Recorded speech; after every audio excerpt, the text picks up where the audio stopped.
Medical രംഗത്ത് സൗദിയിൽ പ്രവർത്തിക്കുന്നത് 206 ഫാക്ടറികളാണെന്ന് വ്യവസായ മന്ത്രാലയം. വാക്സിൻ, മരുന്ന് നിർമ്മാണം, മെഡിക്കൽ ഉപകരണങ്ങൾ എന്നിവയുടെ നിർമ്മാണ മേഖലയിലാണ് കമ്പനികൾ പ്രവർത്തിക്കുന്നത്. ഈ രംഗത്ത് കൂടുതൽ നിക്ഷേപവും സൗദി പ്രതീക്ഷിക്കുന്നുണ്ട്. മെഡിക്കൽ രംഗത്ത് കഴിഞ്ഞ 5 വർഷമായി വലിയ മുന്നേറ്റമാണ് സൗദി കൈവരിച്ചത്. മേഖലയിലെ ഏറ്റവും വലിയ ഫാർമസ്യൂട്ടിക്കൽ വിപണിയായി സൗദി മാറി. മിഡിൽ ഈസ്റ്റും ആഫ്രിക്കയും ഉൾപ്പെടുന്ന മേഖലയിൽ $3100 കോടി നിക്ഷേപമാണ് ഫാർമസ്യൂട്ടിക്കൽ മേഖലയിലുള്ളത്. ഇതിൽ $1000 ബില്യൺ ഓഹരി സൗദിയുടേതാണ്. അതായത് മൊത്തം വിപണിയുടെ 32% സൗദിക്കെന്ന് ചുരുക്കം. സൗദിയിലേക്ക് ആവശ്യമായ 80% ഫാർമസ്യൂട്ടിക്കൽ വസ്തുക്കളും നേരത്തെ വിദേശത്തു നിന്നായിരുന്നു സൗദി ഇറക്കുമതി ചെയ്തിരുന്നത്. ഇപ്പോഴിത് 70% കുറച്ചു. എന്നുവെച്ചാൽ ആവശ്യമുള്ള സൗദിയിൽ തന്നെ ഉൽപ്പാദിപ്പിക്കാൻ തുടങ്ങി.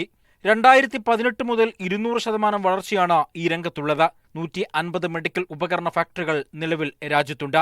56 ഫാർമസ്യൂട്ടിക്കൽ ഫാക്ടറികളും സൗദിയിൽ പ്രവർത്തിക്കുന്നു. നൂതന ശ്വസന ഉപകരണങ്ങൾ, ഇൻസുലിൻ സിറിഞ്ചുകൾ, സർജറി ഉപകരണങ്ങൾ, തീവ്രപരിചരണ വിഭാഗങ്ങളിൽ ഉപയോഗിക്കുന്ന വെന്റിലേറ്ററുകൾ എന്നിവയും സൗദി ഉൽപ്പാദിപ്പിക്കുന്നു. സൗദിയിലേക്ക് ആവശ്യമായ ഇൻസുലിൻ വാക്സിനും 90% വരെ സൗദിയിലുണ്ടാക്കും. ഇതിലേക്ക് വിവിധ ആഗോള കമ്പനികളുമായി സൗദി കരാറിലെത്തിയിരുന്നു. Sabith Saleem, media 1, Jeddah.